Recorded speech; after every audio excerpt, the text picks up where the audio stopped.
I didn't know I was uninvited to my own birthday until I saw the sign. Private event. No old guests past 70. That was their code for me. My daughter's laughter echoed behind the walls I paid for. There were balloons, string lights, white chairs, a jazz band setting up by the pool, but I stood outside the gate like a stranger. Before we continue, please subscribe to the channel and let us know where you're listening in the comments. The security guard looked at me like I was lost. I said I'm here for the party. He glanced down at a clipboard, then back at me. Name? I told him. His eyes shifted awkwardly. I don't see you on the list, sir. I tried to smile. That SIP's all right. My name is at SIP's written anywhere in this house either, but I built it. He didn't get it. Just scratched his neck and looked toward the balcony. That sits when I saw her. Amara. My only daughter. She was wearing a pale green dress, the one her mother always said brought out her eyes. She looked down, locked eyes with me, and then turned away. I didn't feel heat or shame. I felt weight, like something inside my chest dropped and wouldn't come back up. I didn't argue, didn't yell. I just stood there as guests walked past me, perfume and laughter in the air, like I was some retired doorman who refused to let go of the past. A boy about 10 years old tugged at his mother's sleeve. Why is that old man staring at the gate? She whispered something and pulled him inside.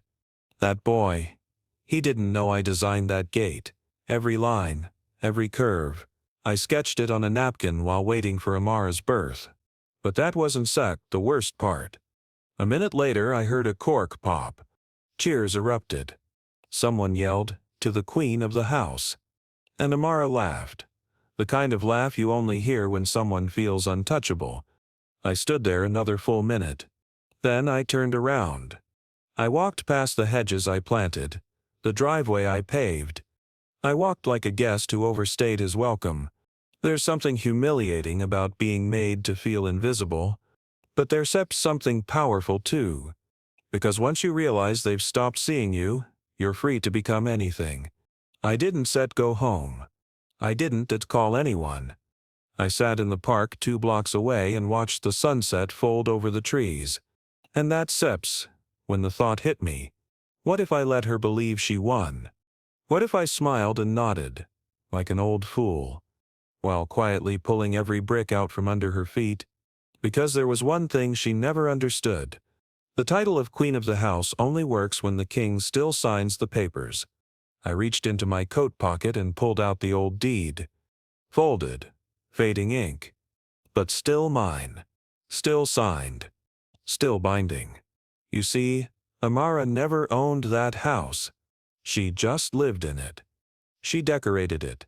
She called it hers. But I never signed it away. And now, maybe, just maybe, it was time to remind her who built the kingdom. But I wasn't going to scream. I wasn't going to knock. I wasn't going to ask why. I said already seen the answer on that sign. Private event, no old guests past 70. They thought that was clever, cute, funny, but they forgot I was still breathing, still thinking, still holding the one card that made all their glitter feel borrowed. I closed my eyes. I remembered the first night in that house. Amara running through the halls, barefoot, holding a stuffed giraffe. She asked if we could keep the backyard forever.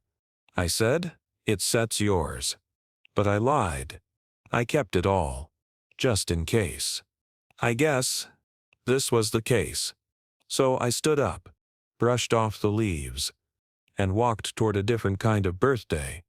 One that would end with a gift she'd never forget. But that wasn't the only surprise I had planned. Naughty I laid the first brick of that house the same week. Amara turned 2. She was still learning how to say Papa without tumbling over the P. I used to come home with dust on my face and cement in my beard, and she'd run to the door like I was some kind of superhero. That was the year her mother died. It was sudden, a blood clot, they said. She kissed Amara goodnight, and 2 hours later I was holding her hand while the nurses quietly stepped back. I didn't cry at the hospital. Not because I was strong, because I didn't know how. The next morning I woke up to Amara crawling into my bed, dragging her stuffed giraffe behind her. She looked up and asked, "Where's Sep's mama?" I lied. I said she went to the sky to make stars. That night, I dug the first trench for the villa. It wasn't supposed to be a mansion. I just wanted a strong home, a place where no storm could take anything away again. I sketched the layout myself, hired 2 laborers, mixed the concrete with my own hands. Every nail, every beam, every window frame. I touched it all. I still remember the first time I showed Amara the foundation slab. She was 5. Her hands were covered in mango juice and she was mad because I made her wear a helmet. She stood there, staring at the concrete skeleton of what would become our future. I told her, "One day, this will be yours." She giggled. "Only mine?" "Only yours." That was the first promise I ever regretted. But I didn't instead know it then. Back then, she would fall asleep on my lap while I made invoices for the construction clients. She'd wake up and ask me to tell her the story of how I met her mother, again and again like it was some fairy tale. I used to think love was inherited, that if you gave enough of it, the other person would learn how to give it back. But love doesn't pass down like blueprints. It either roots in their soul, or it doesn't. Amara's roots started to change around her 18th birthday. That was the year she met Daniel. He was charming in the way salesmen are, expensive smile, too many compliments, called me Pops the first day we met. He never asked what I did. He just asked how much the house was worth. I still remember the way Amara looked at him, like he held the sun in his hands. She started dressing different, speaking different. She said things like image and brand and old money. She stopped asking me to fix the sink. Hired an interior designer without telling me. She said, "Dad, the wallpaper sip's outdated. We need something more modern." I said, "This is the same wallpaper your mother picked. Remember?" She paused, then shrugged. Well, times change. The first time I heard her say that, something cracked in me. Not loud, just cracked. But I let it go. Because fathers are supposed to let go, right? That's what everyone says. Let them grow. Let them lead. Let them build their own life. I let her. She changed the dining room table, the one where her mother had carved initials underneath. She threw it out like it was bulk trash. I found it near the curb one morning, half buried in rainwater, leaning against a broken crate. I didn't say anything. That was the year she started calling me. Not Dad. Not Papa. Just he. At a dinner party I overheard her say, "He lives in the East Wing, keeps to himself." He. Like I was some tenant. A whisper behind the wall. But that wasn't the worst thing she did. It was what came after. Daniel convinced her to host networking events at the house. Suddenly, our living room had men in suits sipping scotch on marble coasters, talking about stocks and IPOs like they owned the floor. I stood in the hallway once, watching her laugh with them, not just laugh, perform. Like the girl who once begged me to paint her room purple had been erased and replaced with a stranger in heels. I asked her, "Do you remember the story of how I met your mother?" She blinked. "What?" "The one you used to love." She smiled. Awkward. "Oh right. That was cute. You told it 100 times. Cute." That was the word she used for the woman who died making her favorite soup. I should have known then. But I didn't not fully. Because every time I thought she'd come back, the old Amara, she gave me just enough warmth to keep hoping. One afternoon, I was in the garden, pruning the roses. She came up behind me, placed a hand on my shoulder and said, "Don, set work too hard. You stare not as young as you used to be." She smiled. And then she walked back inside and signed the guest welcome letters for her wine tasting event. I kept my gloves on, even when my fingers started bleeding, because the pain distracted me from something worse. The feeling that I no longer belonged in the home I built. And yet, I stayed. Because sometimes, love isn't a warm fire. It's a burnt-out room you refuse to leave, just in case the flame returns. But love didn't set return. Control did. Daniel started making financial suggestions. "Pops, maybe it's time we updated the ownership documents. Just to make it easier, legally, you know?" I asked him, "What do you mean easier?" He smiled. "Just procedural stuff. Streamline everything under one name for Amara." I looked at him, then at her. She didn't meet my eyes. She just stared at her phone. I didn't sign anything that day. That night I went to the study, the one they tried to turn into a cigar lounge, and pulled out the original title deed. Still intact. Still in my name. I hit it again. And I started watching. Listening. Waiting. One day I passed by their room. The door was open a crack. Daniel was speaking on the phone. "Yeah, once we get the old man Seps's assets transferred, we can liquidate some of the holdings. The guy barely knows what day it is." I leaned against the wall. He continued. "We set up the trust under my name.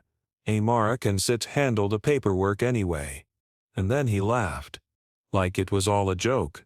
I stepped away before he saw me. Back in my room, I sat on the edge of the bed for a long time. I didn't blink. Didn't breathe deep. Just sat there staring at the wall. Because now, it wasn't about pain. It was about clarity. She wasn't the same little girl anymore. And I was no longer the man who believed she'd come back. She chose her side. And I had to choose mine. But she wasn't done yet. Her betrayal had just begun. The hose had a leak again. Third time this month. I was crouched by the side of the house, near the rose bushes. Amara never bothered to water anymore. I could feel the dirt sticking to my knees, the cold rubber against my fingers. The water pressure dipped for a moment, then pulsed again. That's when I heard her voice. It was muffled through the kitchen window, but clear enough. "Daniel, we can keep waiting." He getting more forgetful. I froze. Not like someone caught in headlights, more like someone who sees the headlights and chooses not to move. Daniel voice came next. Calm. Too calm. We declare him mentally unstable. There precedent. I are already spoken to the consultant. If we do it now, we can take full control before he starts asking questions. There was a silence after that. Then Amara spoke again. "It safer legally." That sentence didn't just hurt. It dismantled something inside me. Piece by piece. Like hearing your child plan your funeral while you're still breathing. I didn't move. Didn't blink. Just kept my hand on the hose, water still running through the cut in the pipe. It was a conversation I wasn't meant to hear. But maybe I was meant to hear it. Maybe God leaves windows open for a reason.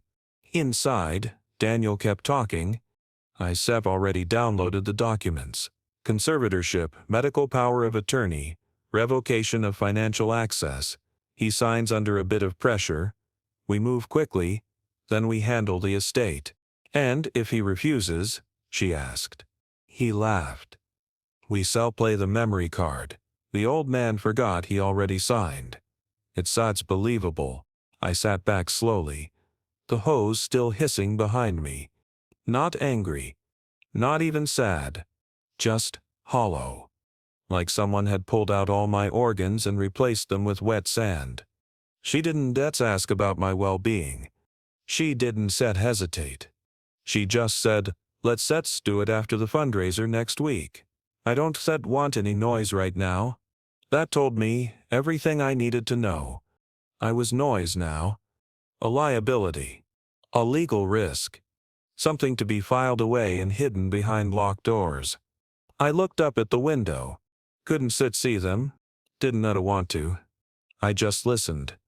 Long enough to know this wasn't a moment of stress. It was a plan. Premeditated. Polished. Clean. She was going to put me away like a broken chair. Daniel Sips's voice dropped. ISAP already called the care facility. Sunset Manor. Very high-end. Discreet. They said'll have the room ready if things go sideways. Sunset Manor. I knew that place. Half the men in there had more teeth in their pockets than their mouths. They play piano music on loop and serve food with no seasoning. I once went there to visit a neighbor Sip's brother. He was staring at a wall for 20 minutes. When I asked him what he was thinking, he said, "I sit him waiting for time to remember me. That Sip's what they wanted for me. A place where time forgets you." I leaned my head against the siding of the house. The paint was chipped. I remembered painting it myself 15 years ago when Amara had her first boyfriend over. She made me wear a shirt that didn't have concrete stains on it. She said, "Dad, don't embarrass me." Now she was erasing me. Quietly. Efficiently. But that wasn't the worst thing she did.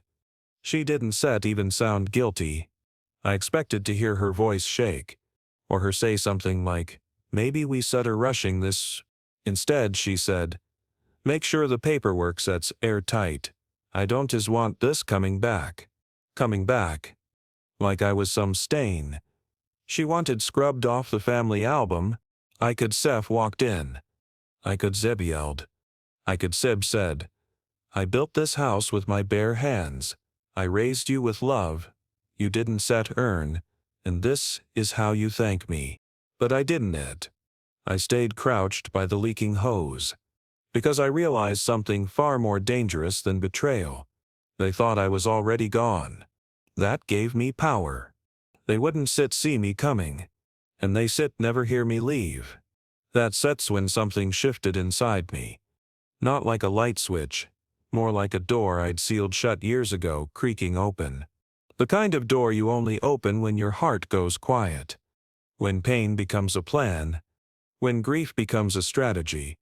I stood up, slowly wiped the mud from my palms. I didn't go inside. Didn't knock on the glass. I walked to the back gate, left it open behind me and went to the shed.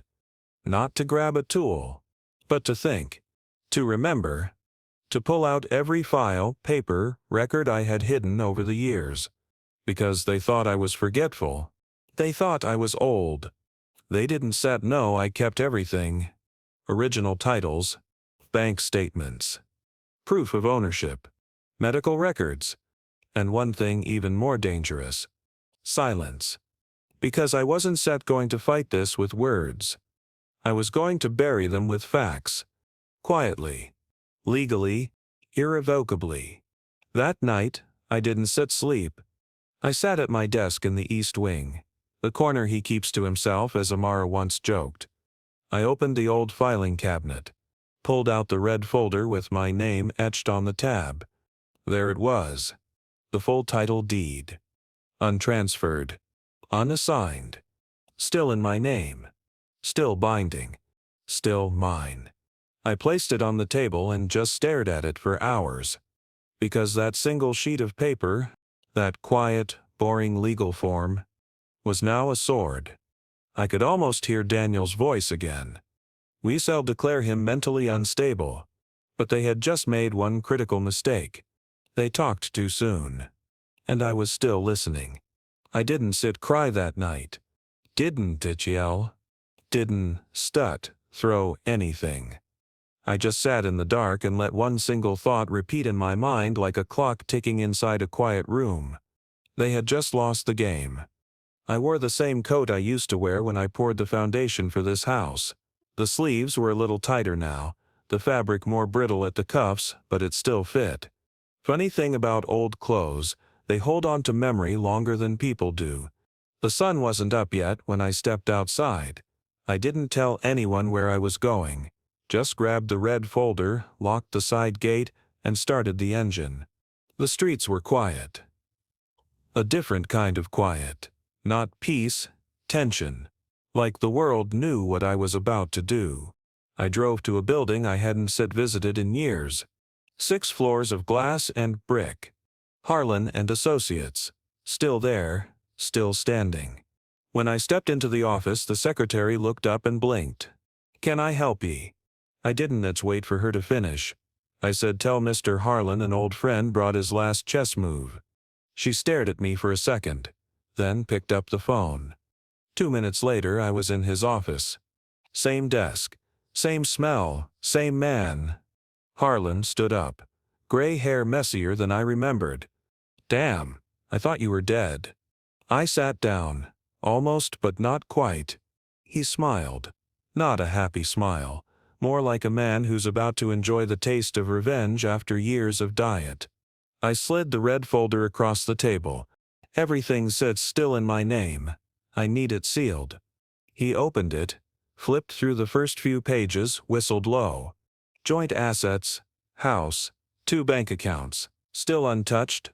I nodded. I never trusted fully. And thank God I didn't set.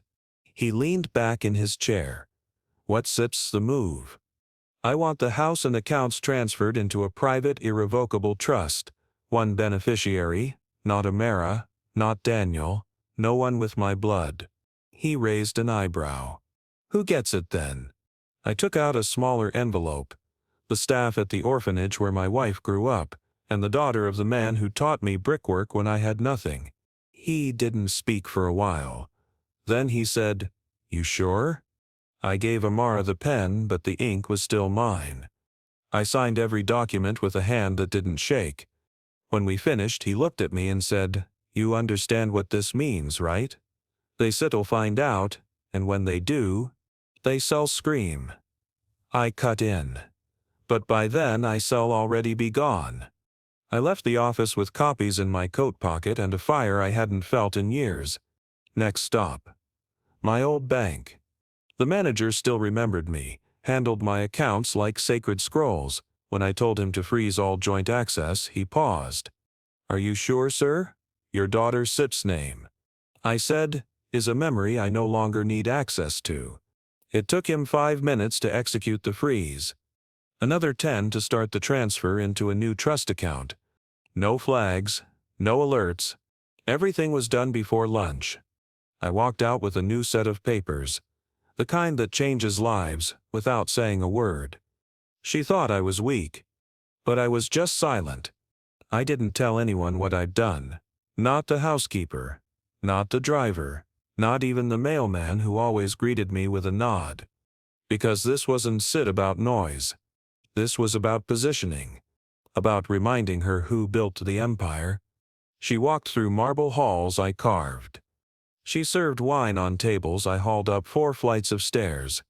She changed curtains in rooms her mother bled in. And she thought a few signatures and fake smiles could make me disappear. I built this place, and now I was taking it back. But not in anger. In precision. That night I sat by the fireplace, reading the finalized trust papers while the rest of the house buzzed with their wine event preparations. Amara walked past me, heels clicking on tile like she owned the floor. She glanced at me. "Still up?" I looked at her. "Always." She smiled politely, then kept walking. She didn't know she was walking on borrowed ground. The next morning, Daniel knocked on my study door. "Morning, Pops. Quick thing, Amara was asking if you Sib had a chance to go over that health insurance form." I stared at him. "No." He hesitated. "Just checking. It's Sep's just a backup thing, nothing serious." I nodded once. "Tell her not to worry. I Sep already taken care of the paperwork." He smiled. "Ah, that Sip's great." He turned to leave. Then paused. "You know, we really appreciate all you Sep done. Honestly, not many men can build what you Sep built." I kept my eyes on him. "That Sip's why I Sip the one who decides when it ends." He blinked. "Sorry?" "Nothing," I said. He left, looking over his shoulder once. That was the moment I knew. They were nervous. Something didn't feel right to them. But they didn't have proof. And they never would, until it was too late. I walked through the hallway later that day and ran my hand along the wall.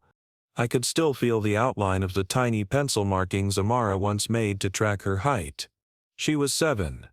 She stood against the wall, barefoot, and I marked it with a date. She wants to be taller than the moon. I had forgotten about that until my fingers brushed the groove. She used to be full of dreams. Now she was full of plans. Plans that didn't stick include me. But the difference between us? Her plans were temporary. Mine had roots. I stood in the garden later watching the sunset fall over the West Wing's windows. They reflected orange and gold. But all I saw was glass, clear, fragile, waiting to shatter. They forgot who built this empire. They forgot that old men aren't set always helpless. Some of us are just watching, waiting, remembering, and by the time she realized what I'd done, it would be too late. The paper wasn't such loud. It didn't scream or threaten or beg for attention. It just sat there, quiet, folded, resting between a cup of black coffee and a ballpoint pen I hadn't used in months. A single page, 6 lines, 2 signatures, and a date that was about to change everything. I unfolded it slowly, like someone peeling back the skin of an old scar. I already knew what it said, but reading it again made something inside me still. Ownership of the property located at 11 Redwood Lane had never been fully transferred. No legal title change. No notarized transfer deed. No sale. No gift. I had retained controlling interest in the estate. Amara didn't set own anything. She was listed only as a caretaker. A resident. Not a legal heir. Not even a co-owner. Just someone allowed to stay. Temporarily. I stared at the bottom of the form. My signature stared back. Ink slightly faded but intact. Harlan had made sure of it. He said, "You never technically gave it to her, you just let her live like it was hers." I didn't answer at the time. Because I didn't have the words for what I felt. Now I did. I wasn't taking revenge. I was just cleaning the dirt from my floor. The phone buzzed once on the desk. A message from the buyer Sipsa's attorney. I picked up the pen. My hand hovered over the page. Not because I doubted. Because I wanted to remember this moment. The moment I stopped being invisible. The moment I stopped playing caretaker to people who'd already buried me in their minds. This house wasn't septic concrete and glass. It was breath. It was the echo of my wife's laughter down the staircase. The squeak of Amara's shoes on the marble after bath time. The soft knock she used to make when she couldn't sleep. It was all still in the walls. But they had covered it in paint that didn't belong. They had replaced every memory with noise. And now I was evicting the noise. With one signature. I signed it. One long stroke, smooth and steady. Then I placed the pen down, picked up the document, and put it in the envelope marked Final. I called Harlan. "It's done." He didn't say anything for a moment. "You sure you don't want to notify them first?" "No," I said. "Let the letter arrive before the movers." He exhaled, low and slow. "They still panic." "They should." I leaned back in my chair. The old one with the cracked leather armrest Amara always said looked tired. She never knew it was the only chair her mother bought before she passed. I ran my finger over the crease. Then I stood up, walked to the bookshelf and pulled out the photograph. The one we took the day we laid the final tile in the living room. Amara was 12. Her smile reached her eyes back then. She held a hammer in one hand and her mother's scarf in the other. I placed the photo in a small box. Not because I wanted to save it. Because I didn't want it found in the trash later. Some things deserve quiet burials. The doorbell rang at 4:16 p.m. I already knew who it was. Mr. Alden. Real estate partner, mid-50s, pressed shirt. Firm handshake, no questions. I opened the door. He smiled. "Ready?" I nodded. "It's yours." He handed me a second envelope. "The deposit has cleared. Full balance in escrow. Closing is scheduled for Friday. Movers on standby." "Let them in tomorrow," I said. "I said'll be out by sunrise." He raised an eyebrow. What about the current occupants? I smiled. They still find out when they hear the locks change. That wasn't incest cruelty. That was timing. Because for years I gave them everything, and in return they took everything else. Now they could learn how it feels to be displaced. Not violently. Legally. They made this personal. I made it paperwork. After he left, I walked room to room one last time. No farewell speeches. No tears. Just silence. The kind of silence that comes when a man chooses peace over pretending. I stood in Amara's walk-in closet. Rows of designer clothes, bags, shoes. The tags still on half of them. I remembered the first coat I bought her. Wool, gray. She was 8. Hugged me so tight the zipper caught her cheek. She didn't yet cry. She said, "Thank you for making me warm." Now she used warmth like a weapon. I didn't belong here anymore. But the house still did. And the house deserved better. I moved to the study, pulled the curtain, watched the backyard lights flicker on. Daniel had installed motion sensors last winter. Expensive, overrated, cold. Just like him.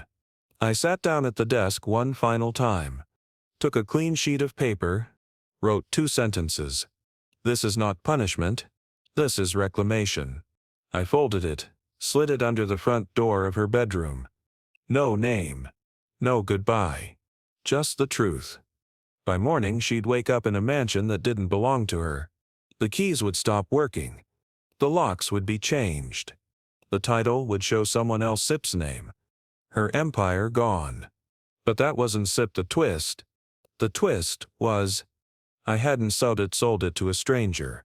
I've sold it to someone she despised. Her mother Sip's cousin, estranged, quiet. Black sheep of the family. The one Amara once said smelled like garage oil and regret. Turns out, garage oil can afford luxury now. I called him after the deal closed. Told you, one day the ones who laughed at you would need directions to the gate. He laughed softly. You were right. I said, make the house a home again. He said, that's the plan. I hung up. Poured myself a glass of water. No toast. No victory song. Just stillness. Because revenge isn't loud. Sometimes it sets just finished. And with one signature, the $34 million house was gone. The courtroom smelled like dust and old paper. The kind of smell that tells you decisions made here outlast the people who made them. I sat in the second row, alone. No attorney beside me. No notes, just my folded hands and silence. Amara walked in 5 minutes late. She was wearing a cream-colored blazer, hair straight, eyes red. Her heels clicked across the floor like she was still walking through a gallery opening. But her face told a different story. Panic behind polish. Daniel didn't come. Coward.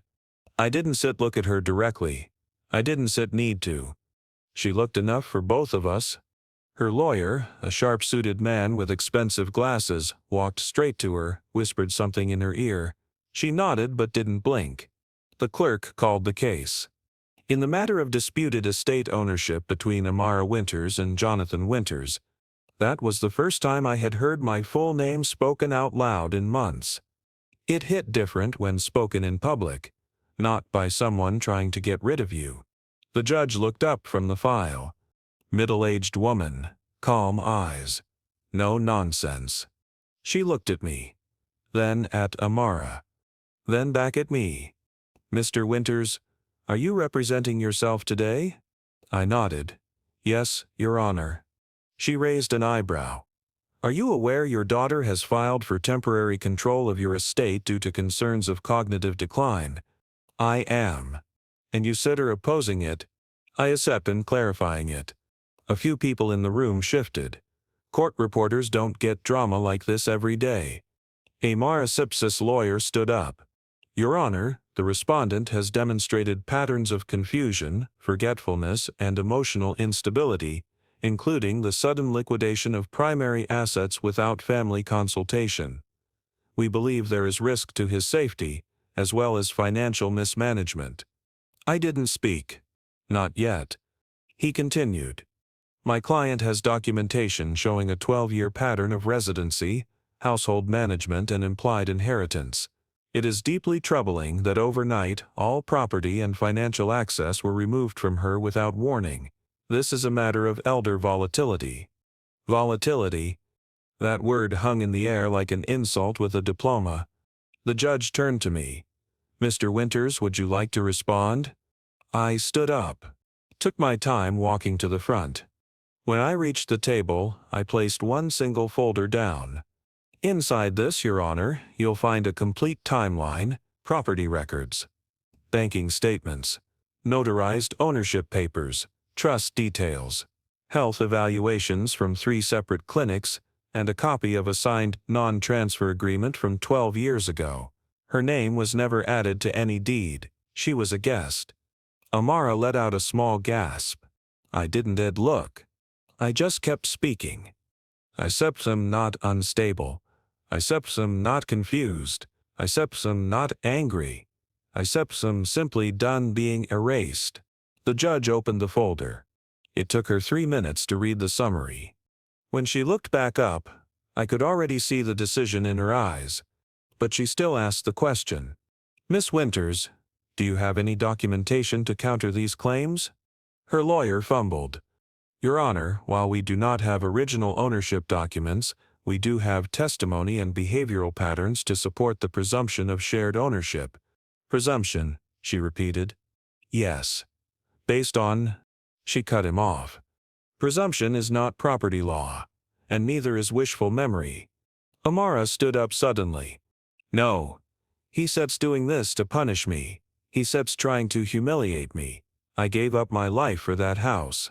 The judge didn't set flinch. Miss Winters, sit down. Amara didn't move. She looked at me. Her eyes burned. You planned this. You waited. You knew exactly what you were doing. I finally met her eyes. And said nothing. Because what could I say? That she was right? That I gave her every chance to undo this quietly. That this wasn't about the house. It was about everything that died inside it. The judge cleared her throat. Effective immediately. All claims of ownership filed by Miss Winters are dismissed. Mr. Winters retains full legal control of the estate, including its transfer, liquidation, or reassignment. No evidence has been presented to suggest cognitive instability or legal incompetence. Case closed. The gavel came down. And in that one sound, a decade of quiet erasure ended. The courtroom emptied slowly. I walked out first. No victory strut. Just stillness. Cold satisfaction doesn't come from revenge. It comes from knowing you didn't let them bury you quietly. By the time Amara walked out, 2 reporters were already waiting at the steps. Local paper. Headline later would read Daughter Loses $34 million mansion in bitter courtroom twist. I didn't give a quote. But someone must leaked something. Because 2 hours later the story was online. 3 hours later it hit national sites. By nightfall the neighbors knew. And by midnight the text started rolling in. Old friends. Distant cousins. Strangers from old business circles. All of them had the same thing to say in different words. We didn't know. That was the point. No one ever does, until it's too late. I didn't respond to any of them. I just sat by the window and watched the lights in the mansion flicker off one by one. She was still there. For now, but the echo had started. The kind that creeps into rooms where memory once lived. Her mansion felt empty after that. Because I took the soul with me. The knock came just after midnight. Soft. Hesitant. Like the person on the other side wasn't sure they deserved to be heard. I knew it was her before I opened the door. I didn't rush. Didn't check the mirror. Didn't fix my collar. Just turned the knob and opened it slowly.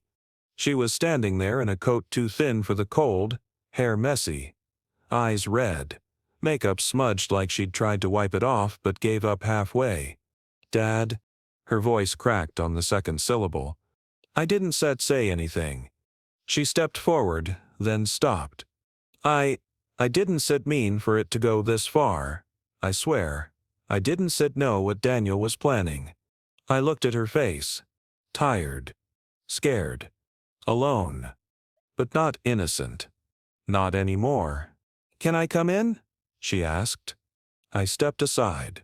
She walked in like someone walking into a stranger's home. Careful, small steps. Eyes scanning furniture she didn't expect.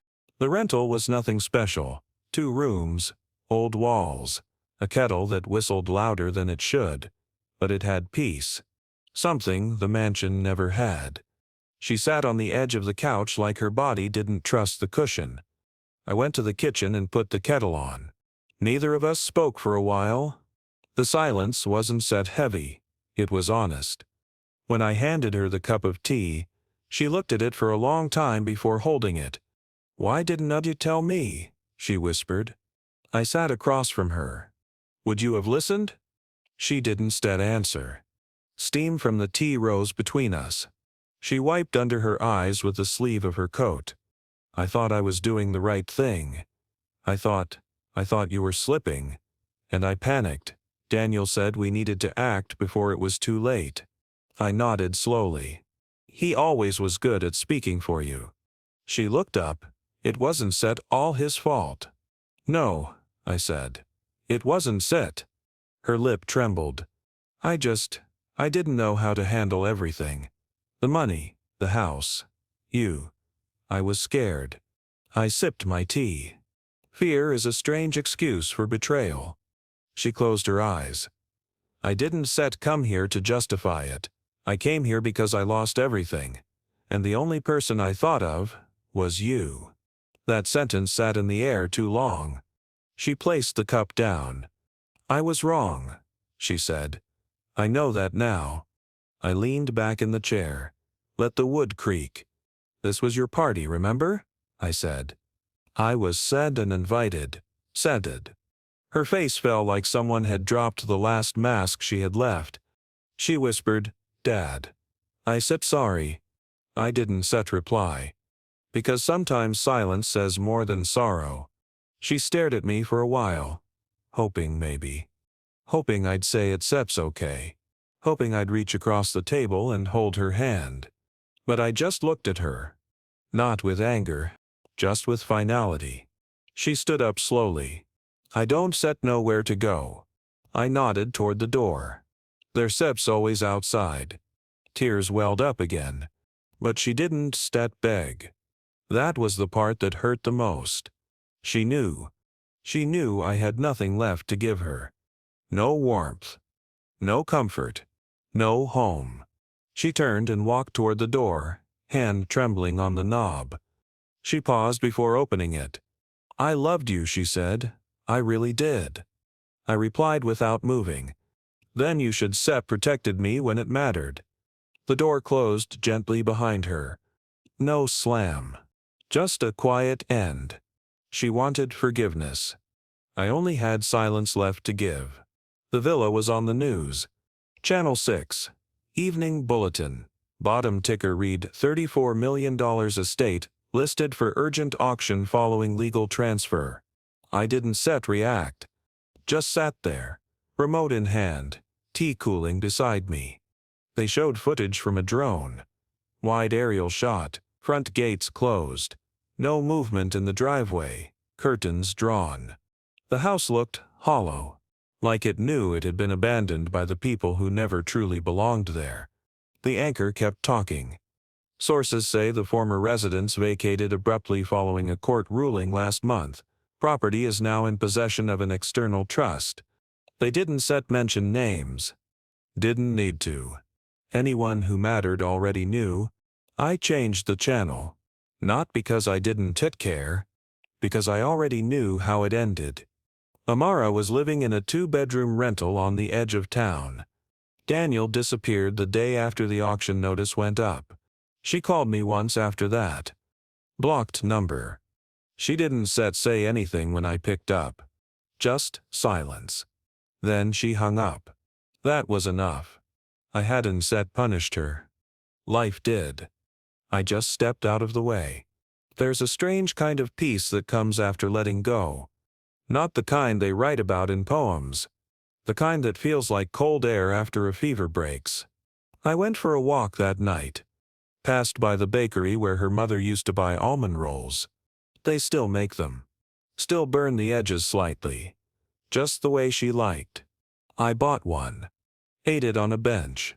Didn't taste the same, but it was close enough. I sat there watching cars pass. Young couples arguing over parking. Teenagers with loud music. A man walking his dog like he was dragging his past behind him. And I thought to myself, maybe this was always going to happen. Maybe the mistake wasn't in raising her with love. Maybe the mistake was believing she'd carry it forward. But I don't regret loving her. Even now. Even after everything. Because love isn't always about what you get back. Sometimes it's about who you chose to be, regardless of how they turned out. And I chose to be a builder. Not just of houses, but of people. I built her the best way I knew how. She tore it down. That sits not on me. That sips on her. I passed a bookstore with the lights still on. Inside, a young girl sat cross-legged on the floor reading something far too big for her age. I watched her for a moment. She reminded me of Amara when she still had her mother's softness in her smile. Before ambition turned her tender. Before fear disguised itself as logic. But that wasn't the worst thing she did. She taught herself how to live without me, and forgot to wonder if she should. Back home, I poured another cup of tea, looked around the room. No grandeur, no chandeliers, no designer rugs. Just comfort. Just breath. Just silence. I didn't have to fight for. That was enough. Because the truth is, you don't always win by taking something back. Sometimes you win by walking away with what they couldn't touch. Dignity. Memory. Peace. I stood by the window and looked at the street outside. A couple walked past, holding hands. Old, gray-haired, talking softly about something that clearly wasn't important, but also somehow was. That's all I ever wanted. Really. Quiet company. Not ownership. Not power. Just someone who didn't see me as an obstacle. She saw me as weight. I became gravity. And she tried to cut the cord. What she didn't realize was, I wasn't dragging her down. I was holding her up. Until I stopped. Now she floats alone. But that's her story to tell. Mine ends here. Right here in this chair. In this room, with no audience, and no applause. And yet for the first time in years, I feel whole. She took away my birthday. I took away her castle. If you like this story, please like this video. Subscribe to the channel and share your impressions of this story in the comments.